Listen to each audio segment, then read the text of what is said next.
Nung nanalo si Pangulong Duterte ha, hindi pa man lang siya nakapag-oath. Doon sa dati naming tinitirhan sa Pasay, pag pumupunta ka sa palengke ng Pasay, nandoon lahat yung mga nagtatambay na nakahubad ng damit, nag-iinuman, nagsisigarilyo. Pero nung nanalo si Pangulong Duterte, hindi pa man siya nakapag-take oath, nagsipagwalaan lahat ng mga tambay sa kanto. And in fact, we have felt it no sa ating mga streets na kampante ang mga magulang. Ako, I have 5 kids, no? Kampante akong palabasin ng aking mga anak sa gabi kasi alam ko that they are safe. Pero sa panahon ngayon, nakikita natin, nabubulagta na lang yung mga kababaihan natin, nakikita sa damuhan, patay, na rape. Pero sa panahon ni Pangulong Duterte, sobrang bumaba po ang kriminalidad nadala ng ng drug addiction at saka drug trade. O eto mga kadonatics, napakawalang hiya talagang nangyayari ngayon. Biruin nyo mga kadonatics, ang ICI having their press conference just while ago mga kadonatics, binanggit si Zaldico, si Villanueva, Senator Villanueva at Senator Jinggoy Estrada, while si Martin Romualdez na talagang mga kadonatics #1 na korap sa Pilipinas, hindi man lang nabanggit. At sinabit pa ni Remulla na ang nag-uusap lang daw si Chis Escudero at saka si Zaldico. Kaya ayun mga kadonatics, parang hindi na ata makasuhan itong si Romualdez. Ganyan katindi si Bangag. Grabe, eto panoorin natin. Today, October 29, 2035, we are already 44 days old. We will be submitting our interim report and recommendation to the Office of the Ombudsman on the alleged involvement of several incumbent and former members of the House of Representatives and the Senate in obtaining bribes for unwarranted monetary benefits from flood control project contractors. We recommended the filing of criminal and administrative charges against the following persons. 1, former Undersecretary Roberto Bernardo. Number 2, Senator Emmanuel Joel Jose Villanueva. Kapartido ng Number 3, Senator Duterte Jose Black. Jinggoy Estrada Ejercito Another Jr. Duterte Number Black 4, mga kadonatics. former Congressman Elizalde Saldico. Na iyan, wala. Number Scapegoat 5, nila. COA Commissioner Mario Lipana. Ewan ko sino yan. Number 6, former Congresswoman Mary Mitch Kahayon Uy.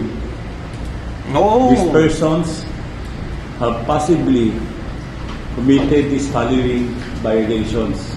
Wow! Hindi man lang nabanggit si Romualdez, ang napakalaking bakulaw na buhaya mga kadonatics.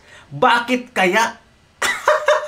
Tapos sabihin nyo, tiwala lang, makakasuhan lang ang lahat, walang sinasanto. Ito yung sabi talaga ng Pangulo mga kadonatics, walang sinasanto kahit pamilya mo pa, kahit relatives, basta nagkasala, paparusahan. Grabe! Romualdez, ana? Mga busy talaga, mga gugkugmak nito mga kadonatics. Paano pa tayo maniniwala ni yung not pinaka-dulo, punot-dulo? Ang pinaka Romualdez talaga mga kadonatics, ang nagwaldas ng pera. Sabi nga, yung pera nakuha ni Zaldico ay barya lang sa nakuha ni Romualdez. Tapos hindi man lang mabanggit-banggit sa investigation. Na-mention na ng mga Diskaya, na-mention ni Gotesa at iba pang mga witnesses mga kadonatics. Anong klase? Grabe talaga impluwensya ni Tambaloslos, no? Direct or indirect bribery and corruption of public officials under Articles 210, Natuwa naman. 211, and 212 of the revised Penal Code. Corruption of public officers under Section 3B and 3E of the Public Act 3019. plunder as defined and penalized under Section 2 of the Public Act 7080. Ay nako, mahulog nga yung wig mo na, Sika. Sinungaling ka talaga.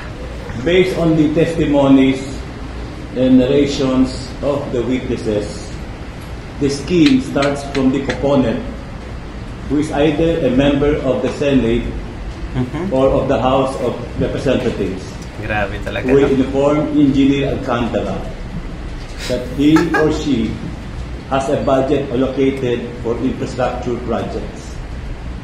Additionally, the scheme shall always involve flood control projects because the kickback is 25 to 30% and is higher than the kickback from other projects, which is only at 10%. From here, Engineer Alcantara will direct Engineer Hernandez to make a list of projects based on the budget that the proponent has. The list is then given to Juan Carlo Rivera, who will then transmit Yan, okay ng audio. it either to the regional office in Bulacan or to the proponent itself. Wait lang mga katanatics. Ngagba Junior Marcos. Ha? Kung gusto mong maghugas ng kamay, wag mo nang isama yung pinsan mo. Ha? Idiin mo na. Putik talaga. Ay nako, nakakawalang gana. Hindi naman tayo naniniwala sa mga ganitong mga kanatics, itong press conference. Yung ICI talaga mismo, hindi tayo naniniwala dyan. Pero makikinig pa rin tayo. If the list was forwarded to the DPWH Regional Director, it will be included in the National Expenditure Program, or what we call NEP. NEP. On the other hand, if the list is given to the proponent itself, he or she would insert the projects in the House General Appropriations Bill called HGAB, or bicameral insertions wherein it would be reflected in the General Appropriations Act known as GAA. Once the projects were reflected in the NEP or GAA, Rivera will make a summary of the projects, while Engineer Alcantara would then choose the contractors who would then implement the project. This would trigger the payment or obligations or SOP to the proponent. An advance payment of 10% of the budget allocation when the NEP is released, while the remaining 15% would be paid off to the proponent when the GAA is passed. Kumag talaga. Grabe. Ha? Diskaya. If the insertions Alcantara. were Pres included in Hernandez. the GAA, Bakit? the Di whole nabanggit. 25% SOP is given to the proponent. This 25% payoff is advanced by the contractors to ensure that the project will be awarded to them. Their testimonies and affidavits named above-mentioned government officials or former government officials as primarily involved with these violations. With this filing, we remain true to our commitment to the Filipino people. Hilom. The one will be spared in this fight against corruption. Ha? Na what? Politicians and government officials will be investigated and charged by credible evidence. Nagpapatawa ba kayo? Ha? Alam ko, mukha na kayong clown, pero grabe naman. Ay, naku mga kadonatics. Anong klase ito? Those Talang tiwalang-tiwala talaga sila sa sarili nila mga kadonatics. found responsible will face the consequences and held sige. accountable under the rule of law. With intense tone pa para maniniwala yung mga journalist. To aspiring criminals, crime will not and does not pay. Ush. We will continue to investigate, follow the evidence, pursue charges to the very last man involved. Hilom! Justice will not be delayed this time. This is our promise to our countrymen. Pag hilom mo diha! Ay, nako! Nakakatawa talaga mga Kadonatics. Justice will be served. No one will be spared. Ay, nako! Grabe. Eto mga Kadonatics. Isang analyst, PDP membership mga Kadonatics na ay talagang according sa kanilang naranasan or research mga Kadonatics, yung drug war ngayon parang binaliwala na ng administrasyon. Parang wala na ngang mga Kadonatics investigation about drug war. Wala nang huli-huli ngayon. Kaya tingnan nyo, naglipana mga Kadonatics ang mga addict sa Pilipinas. Minsan nga umabot pa sa Malacanang. Grabe. Ito, pakinggan natin mga Kadonatics. Importante na malaman at iprioridad nila kung ano ang talagang concern ng taong bayan. And Tama. right now, the drug war that was implemented by former President Rody Duterte is not the priority of the people, kundi ang korupsyon na nangyayari sa ating lipunan, particularly the flood control projects, the ghost projects, and even yung mga school buildings na hindi nagagawa ng maayos at iba pang mga infrastruktura na hinaharap ng ating mga different local government units at ng ating mamamayan. Ni Ombudsman na Remulla ang drug war sa ilalim ni dating Pangulong Rodrigo Duterte. Ano po masasabi po ninyo tungkol dito, ma'am? Ang masasabi ko dito, paborito naman talaga ng administrasyon ang mga Duterte, no? Mula kay VP Sara, kay Tatay Digong, at ngayon naman po gusto nilang imbestigahang muli ang drug war. Hindi naman po natin sila pwedeng pigilan sa kanilang gustong gawain. Ay, nag-iimbestiga pala sila mga Kadonatics. Pero yung biktima ng drug war, hindi yung mga nangyayari ngayon mga Kadonatics na naglipana yung drugs sa Pilipinas. Hindi pala yung ang inibestigahan pala yung drug war ni Tatay Digong. Nako, nakakagalit naman. But being public servants, Admar and Almar, importante na malaman at iprioridad nila kung ano ang talagang concern ng taong bayan. And right now, the drug war that was implemented by former President Rody Duterte is not the priority of the people, kundi ang korupsyon na nangyayari sa ating lipunan, particularly the flood control projects, the ghost projects, and even yung mga school buildings na hindi nagagawa ng maayos at iba pang mga infrastruktura na hinaharap ng ating mga different local government units at ng ating mamamayan. Napaka ironic itong nangyayari na pagkaupo ni Ombudsman Remulla, ang una kaagad niyang pinitira ay yung kanyang yung mga kalaban ng administrasyon, considered as kalaban kasi supposed to be magkakakampi naman.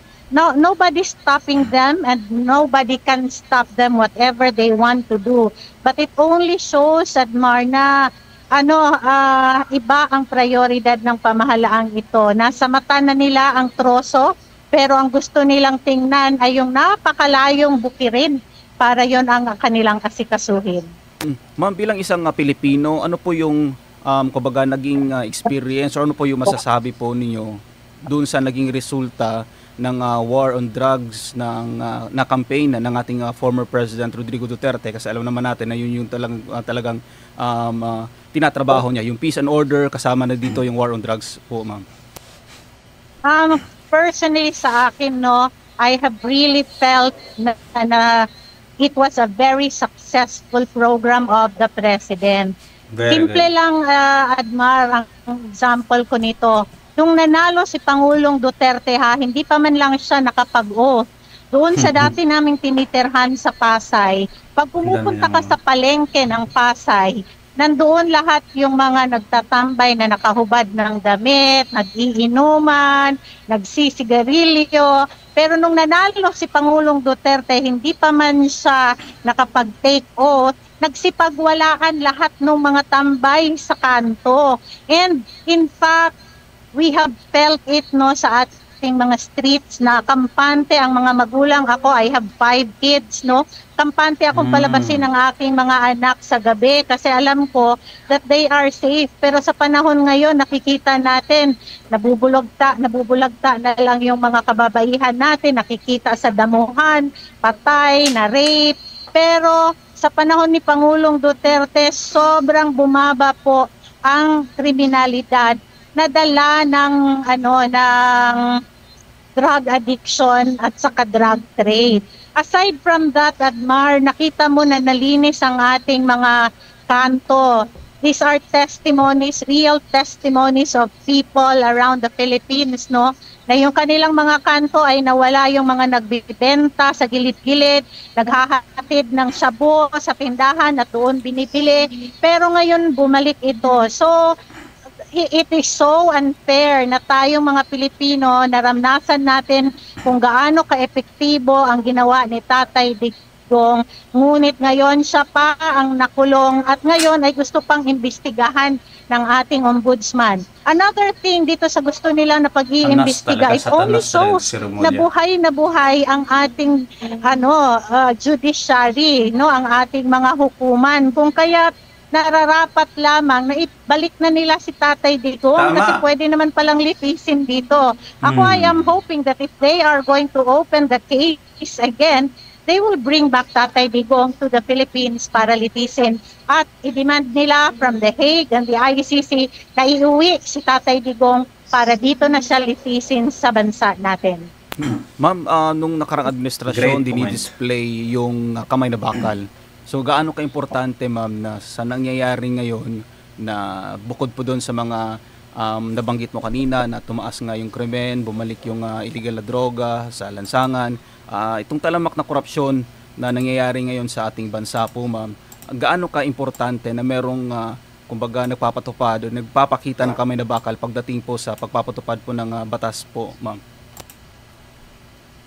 Ang kamay na bakal ay kapani-paniwala kung ang taong nagsasalita ay alam mo natuto pa rin at gagawin niya ang kanyang mga sinasabi. Pero kung ang magsasabi na gagawin ko ang paglutas ng droga sa bansa natin, gayong hindi ka rin naman nagpapa-hair follicle test o hindi ka naman nagpapa-drug test, kahit merong kontrobersiya sa'yo, hindi yan paniniwalaan ng mga kriminal at hindi yan paniniwalaan ng taong bayan.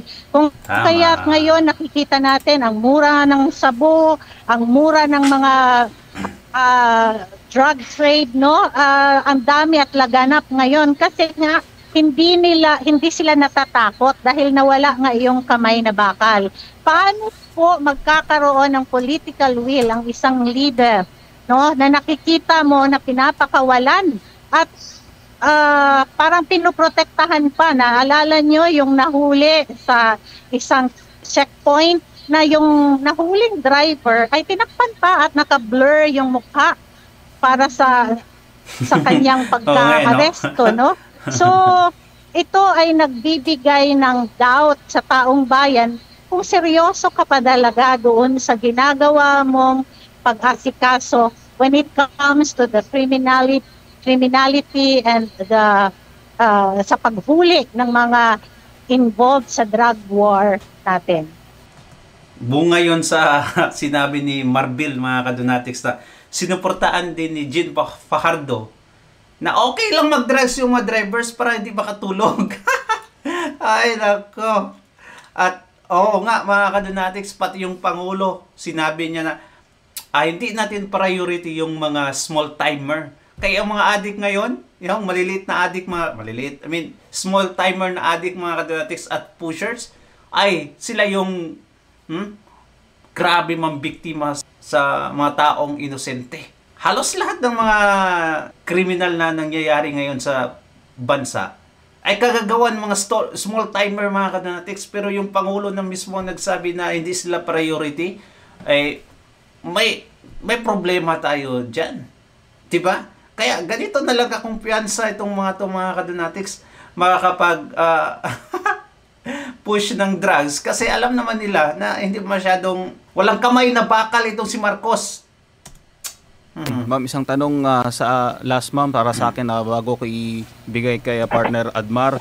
May pahayag si former Senator Trillanes ng Davao City daw ang pinaka-dangerous city sa Pilipinas. Ano po masasabi mo dito, ma'am? Grabe talaga ka, Satanas. Ito ay pinaka-nakakatawa na comment, kasi even the world recognizes Davao City as the safest city in the Philippines. In fact, Alien kasi yan, it is si the Trillanes. only city in the whole Philippines that was recognized sa buong mundo, as the 53rd safest city to visit in 2025. And nag-iisa lamang sa buong Pilipinas. And then here we come, si former Senator Trillanes magsasabi na hindi safe ang Davao at it is a dangerous place. Makita mo ilan na yung mga international flights na bagong bukas sa Davao City. Ibig sabihin, they have seen and analyzed the situation of Davao and they know that business is going to be up in Davao City. Pero yung Trillanes, alam naman natin na parang ginawa na niyang mantra sa buhay niya ang sirain ang mga Duterte. Huwag na nating asahan at huwag na nating paniniwalaan dahil sigurado when it comes to the Dutertes, he will only say all lies and nothing more, nothing less. Talaga naman mga kadonatics. You're right, madam. Right on the point, madam. Grabe yung mga sinabi ni madam. Di ba? At dapat hindi yan paniniwalaan si Trililing kasi sino namang maniniwala sa asong makapagsalita, mga kadonatics? Kung makapagsalita man, wala yan mga sense, wala sa sarili. Kaya hayaan nyo na lang yung asong ulol. Ay nako, PWD pa na asong ulol, mga kadonatics. Kaya tahol lang tahol, kahit wala namang tinatahulan, mga kadonatics. Kahit mabubuting tao, tinatahulan. Ay, nako. Anyway, thank you so much, mga kadonatics. At please comment down below and don't forget to subscribe and like our video. Please, paputin natin ng 100,000 in your dream, in my dream pala. Ingat. Bye-bye.